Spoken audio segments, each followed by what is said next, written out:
Assalamualaikum warahmatullahi wabarakatuh. Jumpa dengan saya lagi, Neng Eva. Gimana kabarnya sahabat-sahabatku semuanya hari ini? Yang soleh dan solehah, yang baik hatinya, yang cantik dan yang ganteng, yang tidak sombong, yang rajin menabung dan juga rajin sedekah. Semoga hari ini sehat-sehat selalu dan dalam lindungan Allah Subhanahu wa taala.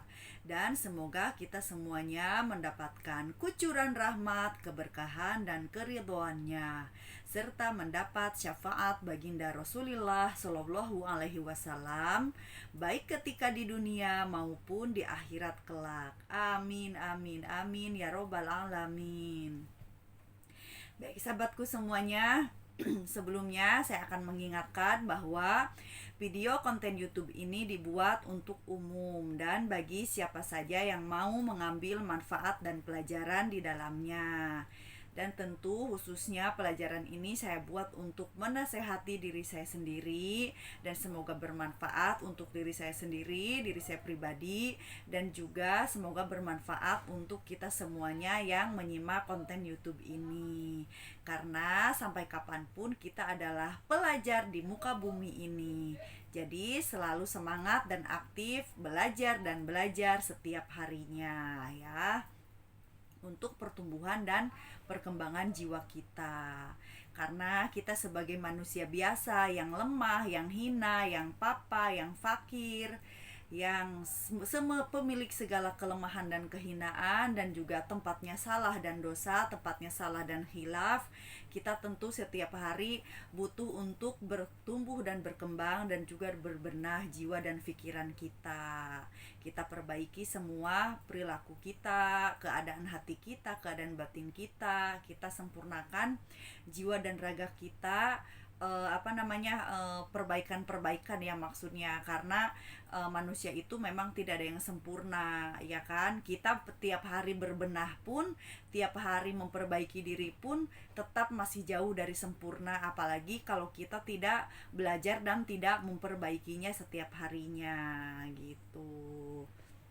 Karena memang keadaan batin itu seperti keadaan rumah, walaupun tiap hari kita sapu, tiap hari kita pel, tiap hari kita benahi posisi-posisinya, tetap saja ada waktunya pabalatak, ada waktunya acak-acakan. Dan makanya perbenahan itu, pembenahan hati dan jiwa itu perlu dilakukan setiap hari, bahkan setiap saat, setiap detik, selalu bisa ya kita usahakan. Nah, namanya juga kita manusia berusaha, Allah lah yang menentukannya gitu. Belajar setiap hari sampai kita maut menjemput, sampai masuk ke liang lahat, faham gak faham urusan Allah, bisa tidak bisa urusan Allah, cerdas tidak cerdas urusan Allah. Yang penting mau belajar dan mau berbenah. Masalah hasil Allah lah yang menentukan segalanya, karena Allah lah yang memberikan kodo dan kodar kepada kita semua ya. Kita hanya berusaha berikhtiar dan juga belajar dan juga melaksanakan apa-apa yang harus dilaksanakan dan menghindari juga menjauhi apa-apa yang dilarang gitu sebisa mungkin ya. Nah, kali ini saya akan membahas tentang ini aja ya, bagi hati yang masih lalai dari rasa bersyukur kepada Allah Subhanahu wa taala ya. Jadi bagaimana caranya agar kita itu mudah untuk bersyukur kepada Allah Subhanahu wa taala setiap harinya. Tentu dimulai dari bangun tidur setiap pagi atau setiap dini hari, tergantung dari kita masing-masing bangunnya jam berapa gitu kan. Yang penting sehabis kita bangun tidur itu, setelah bangun tidur itu jangan dulu beranjak melakukan aktivitas gitu. Maksudnya saat kita lulungu itu ya, bukan lulungu, apa sih bahasa ininya, Pokoknya pada saat kita membuka mata atau sebelum membuka mata masih dalam keadaan terpejam, namun kita sudah sadar gitu, sudah bangun gitu. Nah, maka ucapkanlah asyhadu alla ilaha illallah wahdahu la syarikalah lahul mulku wa lahul hamdu yuhyi wa yumitu wa huwa ala kulli syai'in qadir. Itu sebanyak 3 kali. Lalu faghfirli dilanjutkan dengan subhanallah walhamdulillah wala ilaha illallah wallahu akbar 3 kali. Nah, dengan membaca subhanallah walhamdulillah wala ilaha illallah wallahu akbar itu akan membuka hijab energi yang terhijab oleh keluh kesah kita setiap hari atau sebelum-sebelumnya itu. Jadi energi itu akan terbuka, akan tersingkap gitu kan cahayanya gitu, cahaya rasa kesyukurannya.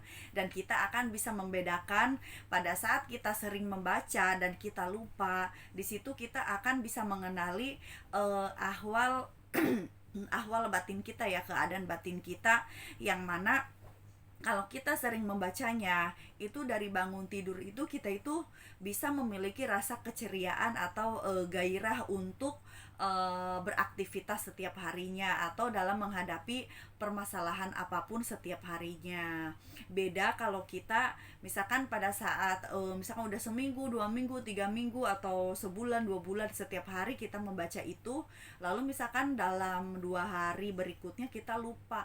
Nah, disitulah nanti kita akan bisa membedakan ternyata manfaat dari membaca subhanallah walhamdulillah wala ilaha illallah wallahu akbar ini walaupun hanya 3 kali gitu kan, itu batin kita itu akan merasakan kesyukuran yang berbeda gitu dengan kalau kita tidak membacanya. Pagi-pagi aja sudah rungsing gitu, sudah rungsing itu maksudnya mudah rungsing, misalkan melihat keadaan rumah acak-acakan, kita itu langsung ada emosi yang kurang baik, atau misalkan melihat anak yang malas bangun tidur, atau misalkan tidak buru-buru beraktivitas untuk ke sekolah gitu kan. Nah, disitulah kita akan bisa membedakan yang mana pada saat kita membaca subhanallah walhamdulillah wala ilaha illallah wallahu akbar itu kita itu selalu mudah menerima kenyataan gitu, selalu mudah ngelihat masalah apapun it's okay gitu, no problem gitu. Perasaan kita tuh selalu seperti itu, jadi legowo gitu, bebas-bebas aja hatinya. Tapi ketika kita tidak membacanya, itu emosi dan keluh kesah itu mudah ada di dalam jiwa kita gitu. Dan bisa bagi yang masih lalai hatinya dari rasa bersyukur ini akan bisa membedakan sebelum membaca ini atau sesudah membaca ini bagaimana keadaan hati kita dalam dalam kesyukuran dalam menghadapi sesuatu atau dalam mendapatkan rezeki apapun gitu. Di situ nanti kita akan merasakan perbedaannya gitu.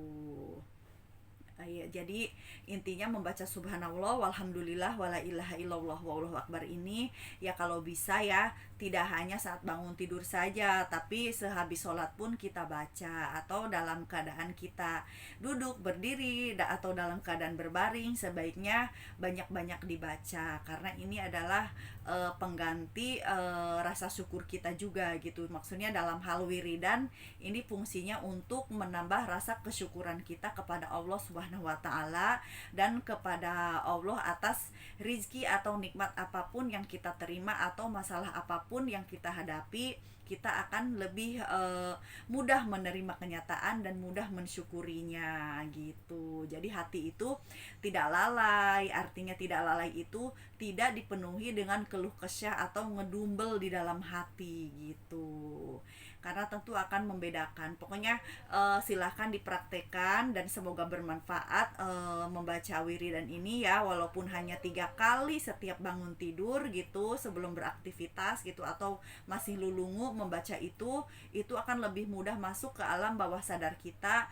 Jadi alam bawah sadar kita itu sudah kita isi air energi positif gitu, ibarat sebuah teko itu pagi-pagi udah kita isi dengan air, sehingga kita untuk siang, sore dan malam harinya itu kita minum dengan air itu. Dan itu maksudnya adalah energi positif yang kita tertampung di dalam alam bawah sadar kita setiap pagi, dan itu akan menyebarkan energi positif untuk aktivitas kita sehari-hari, sehingga terhindar dari keluh kesah yang terlalu gitu ya. Maksudnya ini terutama untuk yang lalai dalam rasa syukur setiap harinya, atau masih dipenuhi dengan keluh kesah setiap harinya hatinya gitu ya. Nanti insya Allah, karena kita sudah isi dengan energi positif gitu kan, air energi positif gitu di dalam alam bawah sadar kita, jadi akan menyebarkan energi positif di sekitar badan kita itu, untuk lebih mudah menerima nasihat, mudah menerima kenyataan, mudah membebaskan hati dari permasalahan, dan juga rasa berterima kasih kepada Allah Subhanahu wa taala atas rizki atau atas apapun yang Allah berikan kepada kita, dan juga mudah berterima kasih kepada sesama atas aktivitas, interaksi ataupun permasalahan yang kita hadapi dengan mereka itu. Kita akan mudah menerima kenyataan dan mudah bersyukur gitu. Walaupun itu sebuah problema atau sebuah permasalahan, kita akan mudah mensyukurinya ya. Semoga bermanfaat. Saya mohon maaf kalau ada kekurangan dan kesalahan dalam menyampaikannya. Saya hanya manusia biasa yang belajar dan terus belajar. Ambil baiknya dan buang buruknya, dan semoga bermanfaat. Minal aidin wal faidin, mohon maaf lahir dan batin. Wassalamualaikum warahmatullahi wabarakatuh. Bersyukur, mudah menerima kenyataan is the best.